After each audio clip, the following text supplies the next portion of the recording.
एक बार एक साहब के यहाँ बम्बई पहुँच गए, बहुत दिनों की बात है, 18-20 साल पहले की। साहब वो लड़की मेरी तकरीर सुनने के वो दावत कर गई, मौलाना कल का नाश्ता मेरे घर पे। मेरी उम्र उस वक्त और कम ऐसी थी, 18-19 साल की, 20 साल रहा होगा। अब वो दावत कर दी तो महाराष्ट्र यूनिवर्सिटी में पढ़ने वाली लड़की, अब वो नाश्ता लेके अपने घर में आई तो वो चिपका हुआ कपड़ा, वो लोअर वोअर होता नहीं है बिल्कुल, टी शर्ट वैसे पहन के नाश्ता लगाने लगी। मेरे साथ एक बहुत बड़े मौलाना भी थे, नाम नहीं बताऊंगा। जैसी नाश्ता करके रखी, मैंने कहा सिस्टर सुनिए, थोड़ा सा आप कपड़े अगर चेंज कर लेती तो अच्छा होता। बूढ़े मौलाना थे वो हमारे बगल में, उनकी भी नाश्ते की दावत थी, तो वो तो कुछ नहीं बोले। तो लड़की कहती है ऐसे, व्हाट इज़ प्रॉब्लम?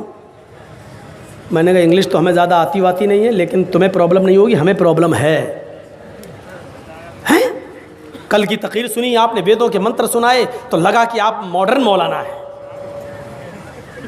आपकी दावत कर दी, आप तो पुराने खोपड़ी वाले मौलाना निकले। डांटने लगी हमको। अब मौलाना हमको इशारा कर रहे हैं ऐसा।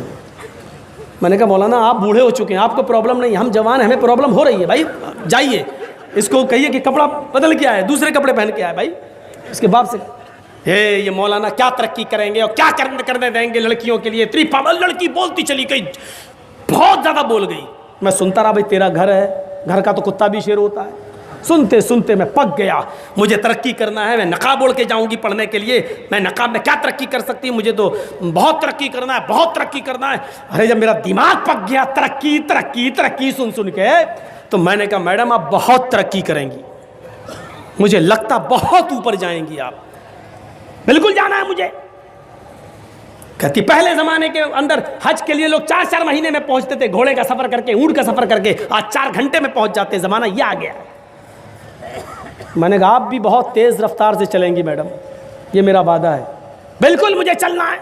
मैंने कहा पहले ज़माने की औरत 9 महीने में बच्चा पैदा करती थी, तुम 9 दिन में पैदा करके दिखाओगी, मुझे उम्मीद है बहुत तरक्की करोगी। हट, बड़ा बेहुदा मौलवी है, गुंडा मौलवी है। हमने ये कह दिया तो गुंडे हो गए, हमने ये कह दिया तो गुंडे हो गए। अजीब सूरत मजाक बना के रख दिया। मेरे भाइयों, हिंदू धर्म में भी पर्दा है, ईसाई नन्हे भी पर्दा करती हैं। आप देख लीजिए ट्रेनों में सर छुपाए होंगी बाल, और एक सलीब उनके लटकी होगी, बिल्कुल ऐसा लगता है जैसे नकाब पहने हुए हैं, सब चेहरा छिपा हुआ, चेहरा खुला हुआ है। बस हिंदू धर्म में तो इतना पर्दा है कि वाल्मीकि जी की रामायण अगर आप पढ़ेंगे तो उसमें यहां तक लिखा है कि रामचंद्र जी की पत्नी सीता का जब हरण हुआ और रावण लेके जब भागा, तो हनुमान और लक्ष्मण जब तलाश करने के लिए गए तो सीता जी बड़ी चालाक थी, कहीं चप्पल फेंक गई, कहीं नथुनी फेंक गई, कहीं दुपट्टा फेंक गई, कहीं चप्पल फेंक गई, कहीं कड़ा फेंक गई। हनुमान एक एक चीज, ये चप्पल किसकी है? लक्ष्मण कहते मेरी भाभी की है, सीता की, चलो इसी रास्ते से ले गया। और आगे के दुपट्टा मिला, ये दुपट्टा किसका है? कहा ये दुपट्टा भी मेरी भाभी का है, सीता का। चलो और आगे चलो, इसी रास्ते से लेकर गया। और आगे बढ़े, एक एक चीज हनुमान जी देते गए और लक्ष्मण पहचानते गए। लास्ट में नाक में पहनने वाली नथुनी मिली, नथुनी। तो हनुमान ने कहा ये नथुनी किसकी है? जल्दी से लक्ष्मण ने कहा अरे यार हनुमान जी ये नथुनी नहीं मालूम है, ये शायद मेरी भाभी की होगी। हनुमान ने कहा सारी चीज़ें पहचान गए, नथुनी कह रहे होगी। तो हनुमान जी के इस प्रश्न पर क्या जवाब दिया लक्ष्मण ने? हनुमान जी ये नथुनी अगर मेरी भाभी की थी भी तो मेरी भाभी नाक में पहनती थी, इसलिए मैं नहीं पहचान पा रहा हूं, क्योंकि मैंने आज तक अपनी भाभी का चेहरा नहीं देखा। कहा क्यों? कह वो मेरी भाई की पत्नी है सीता, मेरे भाई की राम की पत्नी है, मैं कौन होता हूं उसको देखने वाला, उस पर नजर डालने वाला, उसके चेहरे को देखने वाला। गौर करो, रामचंद्र जी के भाई लक्ष्मण ने अपनी सगी भाभी सीता जी का चेहरा नहीं देखा, देवर ने भाभी का चेहरा नहीं देखा। ये हिंदू धर्म की मनुष्य आज वाल्मीकि रामायण आज तक कह रही है, आज तक ये सबसे पुरानी रामायण है वाल्मीकि की, जो 2000 साल पहले लिखी गई है। आज तक उसके अंदर ये लिखा है कि राम के छोटे भाई लक्ष्मण ने सीता का चेहरा नहीं देखा। आज भी बहुत सी सभ्य समाज की स्त्रियां जब ट्रेनों में हिंदू की सफर करती हैं तो आप देखिए साड़ी पहनकर ऐसे लंबा घूंघट ऐसे मार लेती हैं, चेहरा नहीं खोलती हैं वो ट्रेनों में और बसों में। आज भी सभ्य समाज की उसी वाल्मीकि रामायण पर अमल करते हुए वो किसी को अपना चेहरा दिखाना गवारा नहीं करती। अल्लाह की मार ऐसी पड़ी, कल तक जो पर्दे का चेहरा छिपाने का मजाक उड़ाते थे, आज अल्लाह ने सबके चेहरे छिपवा दिए। छिपाओ, डालो मास्क अपने मुंह पर। बहुत बंदरियां बनी फिरती थी अमेरिकन, चुड़ैल जैसे मुंह लिए फिर। ये खूबसूरत होती थोड़ी है आपको जैसा लगता है।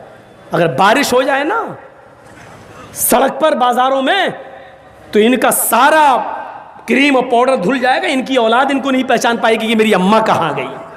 आप जिनके पीछा कर रहे हैं ये तो लिपस्टिक और क्रीम और पाउडर से लगती है 60 साल। आपको यकीन बता, मेरे इलाके का वाकया बता रहा हूं मैं आपको। 60 साल की बुढ़िया ने पहन लिया बुर्का, और खूबसूरत बुर्का, डिस्को बुर्का, फूल उल चढ़े हुए। अब 60 साल की बुढ़ी बेचारी चल रही है, बुर्का देखकर एक नौजवान उसका पीछा करने लगा। इतना खूबसूरत बुर्का था वो, नौजवान उसका पीछा करने लगा, चलने लगा। इसने पीछे मुड़ के देखा कोई लड़का मेरा पीछा कर रहा है, और लड़का ये समझा कि धीरे धीरे चल रही है, शायद मेरी वजह से लाइन दे रही है। वो अपने बुढ़ापे की वजह से धीरे धीरे चल रही थी, कमजोरी की वजह से। लड़का समझा हाँ लाइन दे रही है। थोड़ी देर के बाद जब ये आगे पहुंचा, लड़का और औरत, वो बुढ़िया समझ गई कि कमीना मुझे मेरा पीछा कर रहा है, तो उसने नकाब खोल दिया। खूबसूरत नकाब, बोल बूढ़े लगे, नकाब खोल के कहती बेटा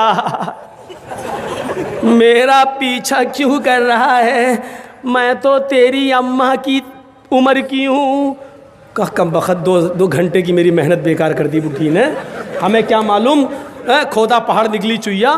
तो लड़के को भी गुस्सा आया, कहने लगा अरे अम्मा हम अपने लिए नहीं अपने अब्बा के लिए ढूंढ रहे थे। सोचा कुछ तो कह दूं इस बुढ़िया को, हैं? इस उम्र में तू इतना खूबसूरत बुर्का पहन के जा रही है, फूल सजे हुए।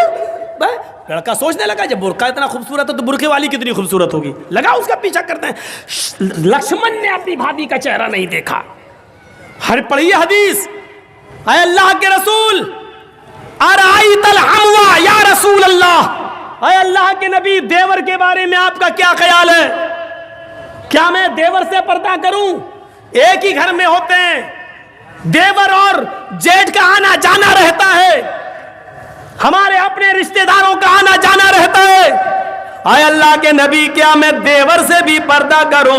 अल्लाह के नबी का जवाब ये था, हाँ दूसरों से पर्दे में कुछ कमी हो जाए तो चलेगा, दूसरों से पर्दे में कोई कमी हो जाए तो चलेगी, लेकिन देवर से पर्दे में कमी नहीं होनी चाहिए। अलहमुल मौत, देवर तो भाभी के लिए मौत है, देवर तो भाभी के लिए मौत है। जिस देवर से सबसे ज्यादा पर्दा है आज हमारी औरतें